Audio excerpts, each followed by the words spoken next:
Yes, നമ്മുടെ English കിറ്റിലുള്ള കുട്ടികൾ റെഡിയാണ്, തയ്യാറാണ്. ഇനി നേരെ അതിലേക്ക്. അതെ, യെസ്, തുടങ്ങിയോ?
Don't you know that? It's a sacred medium that is at the level of respect used here. Please help me. My daughter is sick. Don't worry, my dear. Everything will be fine. Perform a ritual for philanthropy. The detailed tariff is available in the office. See, after performing the ritual, will my daughter be alright? So, you want to perform? Before coming here, my left leg was shorter than my right one. I couldn't even walk properly. Then, Guruji performed the ritual. Now look at me.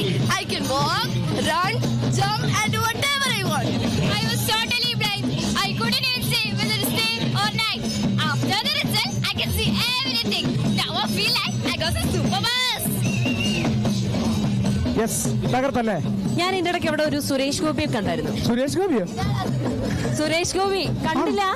അവരുടെ ഡയലോഗിലായിരുന്നു. ഓ, English മനസ്സിലായില്ല, action കണ്ട എനിക്ക് അറിയണം കണ്ടുപിടിക്കാൻ. അപ്പൊ English അറിയത്തില്ല, സമ്മതിച്ചു. ഇപ്പൊ സമ്മതിച്ചു. നന്നായി. ഓക്കെ, അപ്പൊ ആ സ്റ്റാൻഡ് ഒന്ന് മാറ്റിക്കും. ഓക്കെ, കാളിദാസ് ഇതിന്റെ തീം അല്ലെങ്കിൽ നമ്മളിപ്പം ഇംഗ്ലീഷിലല്ല, ഇതിന്റെ തീം എനിക്കറിയാം. ഇതിന്റെ തീം എനിക്കറിയാം. അറിയാമോ? എനിക്കറിയില്ല. അപ്പൊ നമുക്ക് ഇത് മലയാളത്തിൽ ഞാൻ സിമ്പിൾ ആയിട്ട് പറയട്ടെ. ഇതാരാന്ന് മനസ്സിലായോ? മനസ്സിലായില്ലല്ലേ? പേര് കിട്ടുന്നില്ല. നമുക്കേ ഇത് പഠിപ്പിച്ച മാഷിനെ വിളിക്കാം. അതെ അതെ, 2 മാഷിമാരുണ്ട്. മാഷിമാരെ ഒന്ന് വാ. രാഹുൽ മാഷേ. യെസ്, മാഷ് ഒന്ന് നടുക്കോട്ട് നിന്ന്. അശ്വിൻ മാഷ് നടുക്കോട്ട് നിന്ന്. പരിചയമുള്ളത് അശ്വിൻ ചേട്ടനാണ്. അതെന്താണ് നമ്മുടെ സ്വന്തം കുട്ടികളെന്ന്. തിരുവനന്തപുരത്ത് നിന്നാണ് പിള്ളേര് വരുന്നത്. ഇതിലെ നമ്മുടെ ഈ അശ്വിൻ മാഷ് ഉണ്ടല്ലോ, കേരള വിഷൻ ന്യൂസിലെ ഏറ്റവും മർമ്മപ്രധാനമായ പല രംഗങ്ങളും കട്ടിയിടുന്ന ആളായിരുന്നു. നമ്മളെ ഇപ്പം നമ്മുടെ ഫാമിലിയിലില്ല. ഇപ്പം ഇതാണ് ഈ പിള്ളേരെ വാർത്തെടുക്കുക. അശ്വൻ മാഷേ, പറ, എന്താ പറയണ്ടേ? എന്താ വിശേഷം? എന്താ പറ. ഇതൊക്കെ തന്നെ പരിപാടി. പിള്ളേര് എ ഗ്രേഡ് തൂക്കിയില്ലേ? അതെ, രാഹുൽ മാഷിന് എങ്ങനെയുണ്ട്? പിള്ളേര് തകർത്തല്ലേ? തകർത്ത് കളിച്ചു. എ ഗ്രേഡ് കിട്ടി. പിന്നെ ഏറ്റിങ്ങര സബ് ജില്ലയിൽ നിന്ന് ആദ്യമായിട്ടാണ് ഒരു ടീം സ്റ്റേറ്റ് വരുന്നത്. അത് ഇംഗ്ലീഷ് കിറ്റിന് റെക്കോർഡ്. യെസ്, രാഹുൽ മാഷിന് ആവേശം അറിയാൻ. രാഹുൽ മാഷിന് അങ്ങനെ ഒരു ഭൂതകാലമുണ്ട്. യെസ്, നമുക്ക് വേണ്ടല്ലേ, നമുക്ക് അതിലേക്ക് കിടക്കുന്നില്ല. നമുക്ക് പിള്ളേരുടെ വിശേഷങ്ങൾ ചോദിച്ചു. അപ്പൊ മോളെ ഇവിടുന്ന് പേര് പറഞ്ഞു തുടങ്ങിക്കോ. എന്റെ പേര് ആഷിമ, ഋഷിക, ഐശ്വര്യ ദേവി, ഗാഷിയ, അഖിന, ഋതിക, അപ്സര, അശ്വനി. എല്ലാരും എത്രയല്ല? ഞാൻ 10. ബാക്കിയുള്ളവര്? 9. 10, 9, 8 എല്ലാരും അങ്ങനെയാണല്ലേ? എല്ലാരും അങ്ങനെ. അപ്പം ഇനി ഇതിന്റെ തീമിലേക്ക് നമുക്ക് പോവാം. ഇത് കുറച്ച് ഫ്യൂച്ചറിസ്റ്റിക് തീമാണിത്. അപ്പൊ തീം ആര്? കുട്ടികൾ പറയാ, മാഷ് പറയും? ആരാ പറയണ്ടേ? നമ്മുടെ ഇവിടെ വരുന്ന ഒരു ഏലിയൻ എന്തൊക്കെ ഫേസ്, നമ്മളെ സമകാലിക പ്രസക്തിയുള്ള കാര്യങ്ങൾ വന്നിട്ട്, അതുപോലെ ആൾദൈവങ്ങൾ. ഇപ്പൊ നമ്മൾ കണ്ട ഒരു സ്വാമിജി ഉണ്ടായിരുന്നു. അതാണ് സുരേഷ് ഗോപിയുടെ കാര്യം പറഞ്ഞത് അല്ലേ? സുരേഷ് ഗോപി സ്വാമിയല്ല. അല്ല, സുരേഷ് ഗോപി എന്തോ വന്നുപോയി. അതെ, വന്നുപോയി. അതുപോലെ പൊളിറ്റീഷ്യൻസ്, ആൾദൈവങ്ങൾ, അതുപോലെ മാധ്യമം, ഇവരൊക്കെ പുറത്തുനിന്ന് വരുന്ന ഒരാളെ എങ്ങനെ സ്വീകരിക്കും? ഇപ്പൊ ഇത് ഏലിയനാണ്. ഏലിയനെ എങ്ങനെ സ്വീകരിക്കും? ഏലിയനല്ല, അന്യഗ്രഹ ജീവി. പൊതുവെയുള്ള കാര്യങ്ങളെയൊക്കെ അവരുടെ യൂസിന് വേണ്ടിയിട്ട് എങ്ങനെയൊക്കെ മാറ്റിമറിക്കുന്നു എന്നുള്ളതാണ് നമ്മുടെ വേണ്ടിയിട്ട് പുറത്തുനിന്ന് ഒരാൾ വരുമ്പോൾ ഇവിടെയുള്ള സൊസൈറ്റിയിലുള്ള ആൾക്കാർ എങ്ങനെയാണ് അവരെ ഉപയോഗിക്കുന്നത് എന്ന് എടുത്തു കാണിക്കുന്ന ഒരു സ്കിറ്റാണ്. അപ്പോൾ ഇതിനകത്ത് പൊളിറ്റീഷ്യൻസ് ഉണ്ട്, അതേപോലെ നമ്മുടെ സൊസൈറ്റിയെ പിടിച്ചു നിർത്തുന്ന കുറെ കാര്യങ്ങളുണ്ടല്ലോ. അപ്പോൾ അവരെന്തൊക്കെയാണ് ചെയ്യുന്നത് എന്നതിനെ പോർട്രേറ്റ് ചെയ്യുന്ന ഒരു സ്കിറ്റാണിത്. അപ്പോൾ ഏലിയനെ മുൻനിർത്തി ഈ സമൂഹത്തിൽ നടക്കുന്ന കുറെ കാര്യങ്ങളെ എടുത്തു കാണിക്കുന്നു. ഈ ഏലിയന് തിരിച്ചു പോകാൻ പറ്റിയോ? ഇല്ലേ? ഇല്ല, തിരിച്ചു പോകാൻ പറ്റി. ഇവിടെ പെട്ട് ഏലിയൻ ഇവിടെ ട്രാപ്ഡ് ആണ്. അപ്പം രാഷ്ട്രീയക്കാരെല്ലാരും കൂടെ പിടിച്ചു നിർത്തിയോ? അതെ, ഇവിടെ നിർത്തി. വേറെ വഴിയില്ല. അപ്പം എല്ലാ രാഷ്ട്രീയത്തിലേക്ക് ഇറങ്ങാം ഏലിയന്. ഏലിയനെ എല്ലാരും കൂടെ പിടിച്ചു വലിക്കുകയാണ്. സ്വാമിമാര് വലിക്കുന്നുണ്ട്, അതുപോലെ പൊളിറ്റീഷ്യൻസും എല്ലാരും അങ്ങോട്ടും ഇങ്ങോട്ടും. മീഡിയ അപ്പൊ അങ്ങനെയാണ് ഏലിയ ഇനി വിട്ടുകൊടുക്കണ്ട. ഇനിയിപ്പോ ഇവിടെ തന്നെ ആയിക്കോ. ഭൂമിയിൽ നിന്ന് രാഷ്ട്രീയത്തിൽ നിൽക്കുക.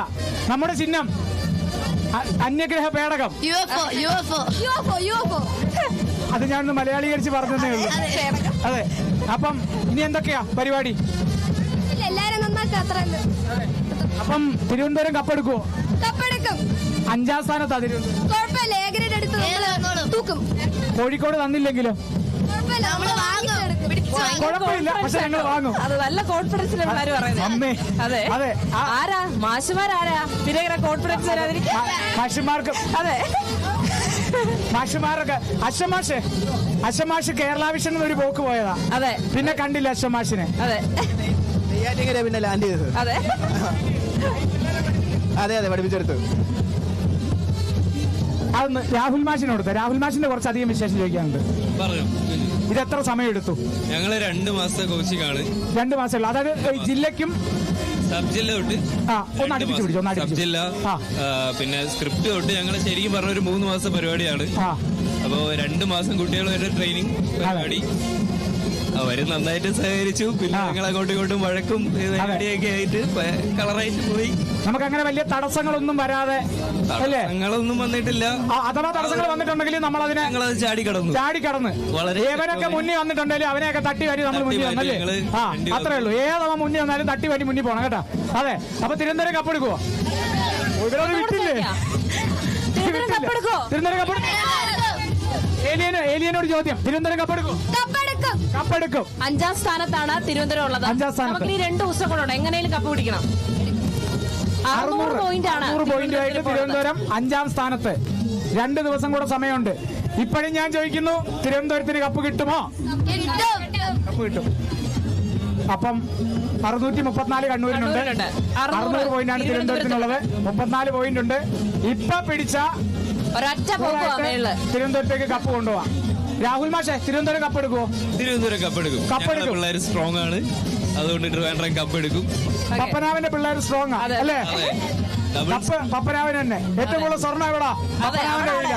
പണം ആരുടെ കയ്യില? പപ്പനാവന്റെ കയ്യില. ഇത്തവണ കപ്പും പപ്പനാവന്റെ പിള്ളേർ. അപ്പൊ ഓക്കെ, തൂക്കി. രാഹുൽ മാഷും അശ്വമാഷും പിള്ളേരും തൂക്കി. ഓക്കെ. അപ്പൊ ഓക്കെ, നമുക്ക് കാണണം മാഷിനെ. യെസ്. അപ്പൊ താങ്ക് യു. ഓക്കെ, അടുത്തതാരാണ്? നാടോടി